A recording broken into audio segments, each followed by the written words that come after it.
Hey everybody, how you doing? It's Max, Chief Evangelist over here at Hapily. And today I'm going to be showing you how you can combine the powers of HubSpot, Event Hapily, which is our event management app for HubSpot, as well as HubSpot Payments, or Commerce Hub as it's referred to, and even going to sprinkle in a little bit of optional Operations Hub. But the Operations Hub part of it is really only kind of like a fancy way of doing this. It's not necessarily required to achieve the same end result. Cool. Now, what I'm going to do here is I'm going to show you how I created a custom object for tickets. So you can do ticket sales and have those ticket sales drive registrations to your events. And those tickets will be purchased through a HubSpot Commerce Hub payment link, right? So the whole idea is that you have an event. This is actually great for people who are selling like paid courses. For example, you can create an event for your course, get people to sign up for it. You can even do multiple sessions if you wanted to be able to track attendance across all the different sessions of your paid course, right? What I'm going to be showing you is how I set up this custom object for tickets, how we're using it in conjunction with payment links, as well as HubSpot's product tool.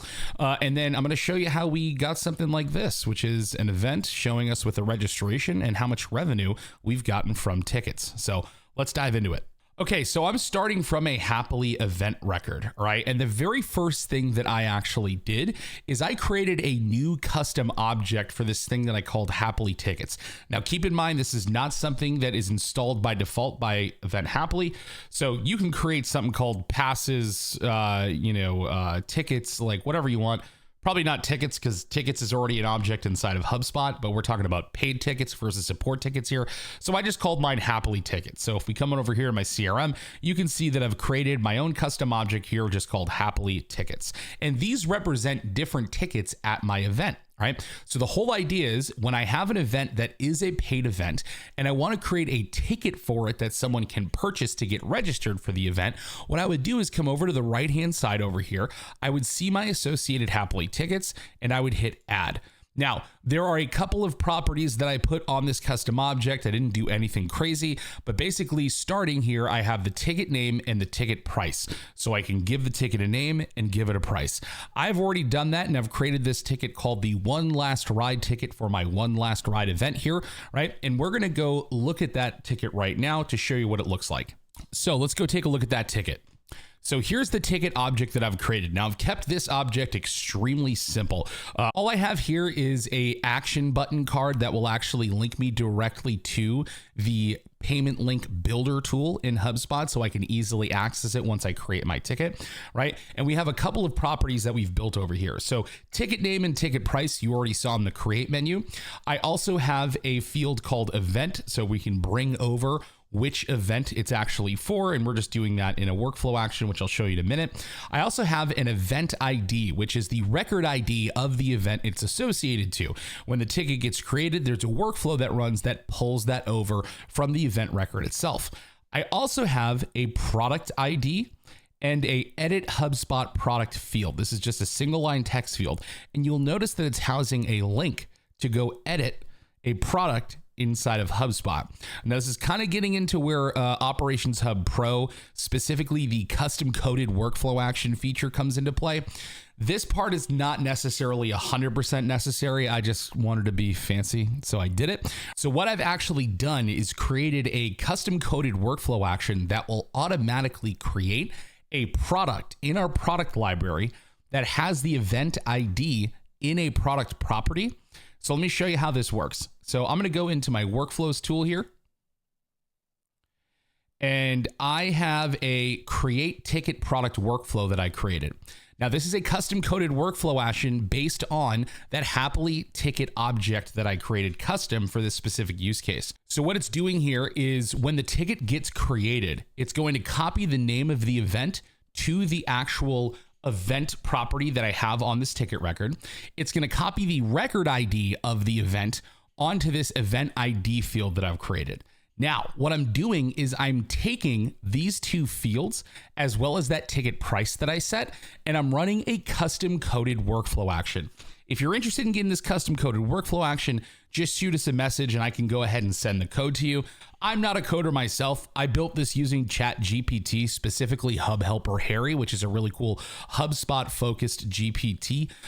Now, over here, what's actually happening is it's running some code to actually go create a product in my HubSpot product library. Now, I did have to build a small private app just to be able to get an access token to do this, but ChatGPT will walk you through how to create this, or if you have a developer on hand, they can spin this up pretty quick. But basically what it's doing is it's taking things like the name of the ticket object, the event, the ID of the event, and the ticket price, all properties that I had on that ticket record, and it's actually creating a product in the HubSpot product library, and that is feeding us back a product ID, which I'm then writing back onto my ticket object that I have, right? And I do that because I want to be able to create a link to go edit this product in the product library, and I have to be able to drop that product ID in there in order to do that. Now, again, this is a very, very fancy version of this. Ultimately, if you don't have Operations Hub Pro, all you need to do to get this to work is go create an event ID field in your products on your product object and literally just go and create a new product and paste in the ID of your Hapily event. And then all this other stuff that I'm talking about will work too as well. All right. Now, what this does is when I'm on my ticket object, so I'll hop back into my ticket here, got my one last ride ticket. Okay. This again is going to create a product in my HubSpot product library. So after I've created the ticket, it's simply just a matter of waiting for that workflow to run so you can see that everything was created successfully. And then I can hit view page here, and this brings me into the payment link tool. And what I can do is I can hit select product from product library. I'll find my tickets over here. I'll go ahead and hit add, and then I can build a payment link on this ticket. Now, you can go ahead and hit settings and come into where it says contact info when you're building out your payment ticket form and basically add first name and last name, right? So I'll just do first name and then I'll do last name right here. That way I'm at least getting first name and last name and email of the contact who's actually filling out the payment link. If you want to capture more information, keep in mind you can always build a HubSpot form that redirects to a HubSpot payment link you've created. So that'll let you capture even more information on the contact record before sending them through this payment link, which will ultimately trigger the actual registration process. Okay. So let me show you how this is functioning. I've already actually built this and tested it out. So as you can see, if I copy my link here, I can go and hit this specific payment link. I can fill it out, right? Now, what's going to happen is it's going to trigger a payment record to get created inside of HubSpot. So let me show you what that looks like. If I come back into my contacts, I can go to a contact that I recently did this on, right here. When you complete a payment in HubSpot, right, it creates a payment record, which I'm seeing on the right-hand side over here. And that payment record is associated to a line item. And that line item has fields that come from the product the line item was built for, right? So if I were to go look at my products here, so I'm going to go to commerce and I'll go to products and I can look at my one last ride ticket, okay? If I were to view all of the properties on here, here's my product, all right? And then I have this ID for the event, which is sitting right here, right? So there's this event ID that's put on there from the workflow. Again, if you create this product manually without the fancy custom coded workflow action, let's say, for example, you don't have Operations Hub Pro, all you need to do is build the product, right? You might have some of these other, fields here, such as like event name and other stuff like that, right? But the crucial one is we have this ID of the event record on it, okay? The reason being is when these payments get created, we're gonna put these payments in a workflow, okay? So I have this workflow that I built here called Add Event Ticket to Contact Record. This is a payment-centered workflow.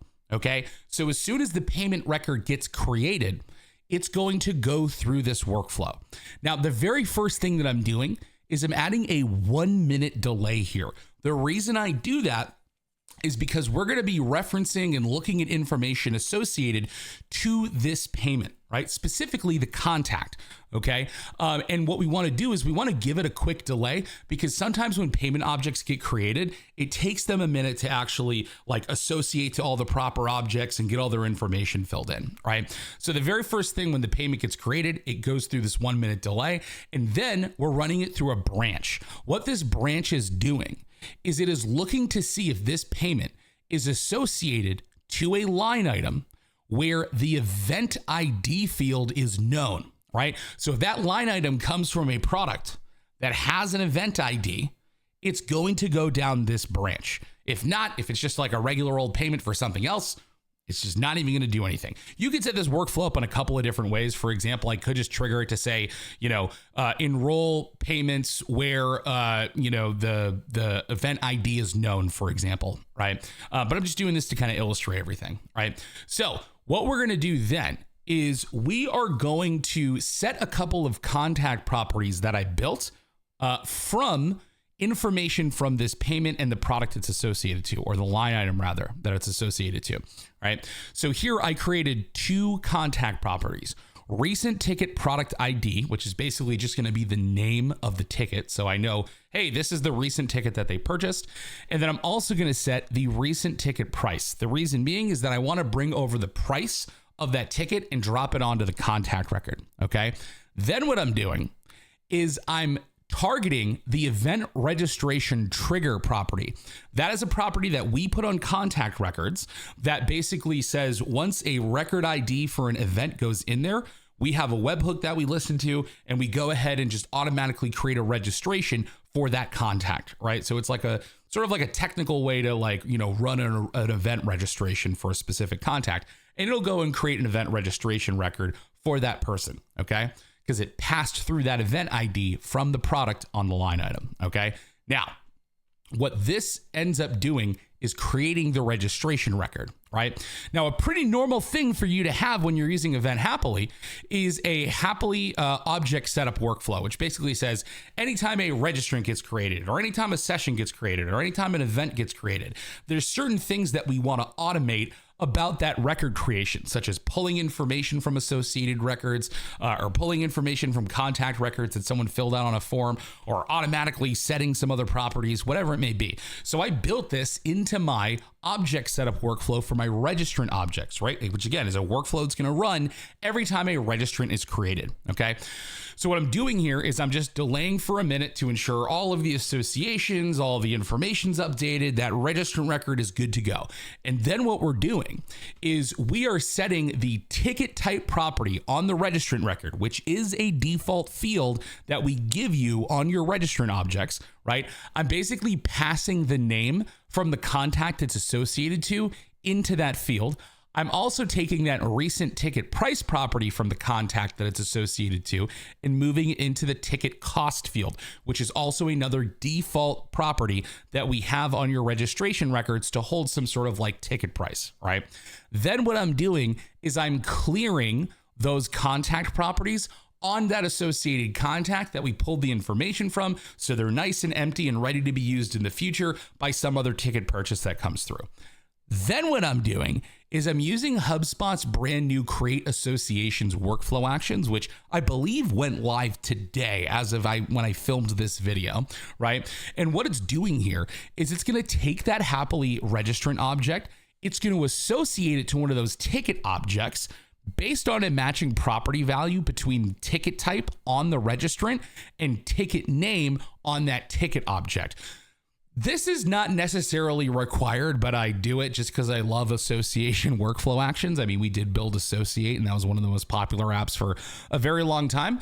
But the reason that I think this is a cool thing to do is because now I can go look at that ticket object and see how many registrations had that ticket right from that ticket object, right? So what this ends up now doing is when the registrant gets created, it updates some information on the registrant. So I'm going to go back to my Hapily event here. I'm going to find my one last ride event. I can see my event registration here for myself, right? And on here, I'll see that I have a ticket type of the name of the ticket and the ticket cost, right? I can also look on the right-hand side and I can see which Hapily ticket they actually have. So if I go and click on the ticket, if I had a lot more registrants buying this ticket, I'd be able to see all the different registrants I had.